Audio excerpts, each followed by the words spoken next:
कवासी लखमा के घर छत्तीसगढ़ में ईडी की कार्रवाई पर सियासी घमासान मचा हुआ है। तो पीसीसी चीफ दीपक बैज ने सरकार पर निशाना साधा है। बीजेपी विपक्ष के नेताओं को डराने का काम करती है, ऐसा दीपक बैज ने कहा है। वहीं बता दें, हार के डर की वजह से कार्रवाई की जा रही है। दीपक बैज का बयान सामने आया है। पीसीसी चीफ के बयान के बाद आपको बता दें, डेप्यूटी सीएम विजय शर्मा ने भी पलटवार कर दिया है। उन्होंने कहा है, तथ्य प्रमाण है, इस आधार पर संस्थाएं काम कर रही हैं।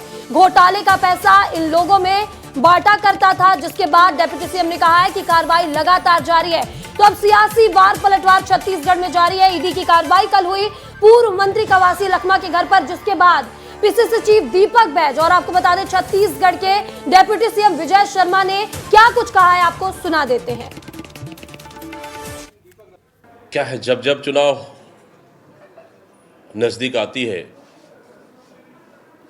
तब तक भारतीय जनता पार्टी और सरकार विपक्ष के नेताओं को डराने का काम करती है, और ईडी का रेड कहीं न कहीं इसका उदाहरण है।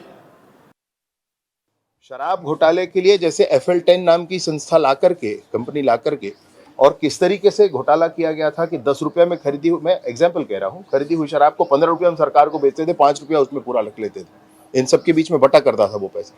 ये दुनिया जानती है भाई, कोई अभी हाँ बोले ना बोले उससे फर्क नहीं आता है। और कौन कौन किया है ये भी मालूम है। किसी के बोलने पर कि फला ने किया है, उधर ही कोई दौड़े, उधर ही कोई सोचे, ऐसा नहीं। तथ्यात्मक है, प्रमाण है उन बातों का, और उसी आधार पर मैं सोचता हूँ संस्थाएं काम कर रही हैं। इस खबर पर ज्यादा जानकारी के साथ हमारे सहयोगी रोहित मिश्रा हमारे साथ जुड़ चुके हैं। रोहित, शनिवार को कवासी लखमा के घर पर सबसे पहले ईडी की रेड पड़ती है और अब इस पर सियासी घमासान जारी है। लगातार विपक्ष सरकार को निशाना बना रहा है और उसका कहना है कि सरकार की ओर से यह कार्रवाई कराई जा रही है।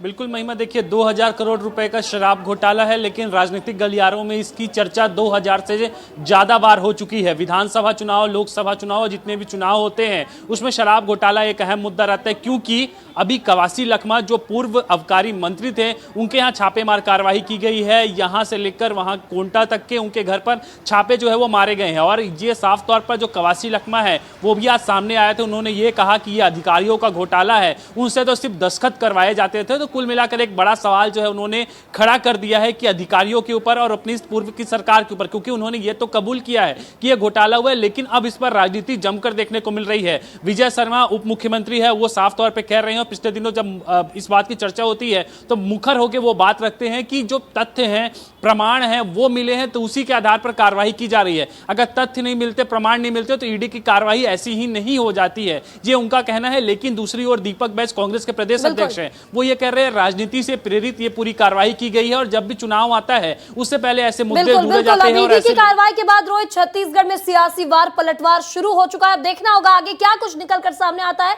इस तमाम जानकारी के लिए आपका बहुत बहुत शुक्रिया।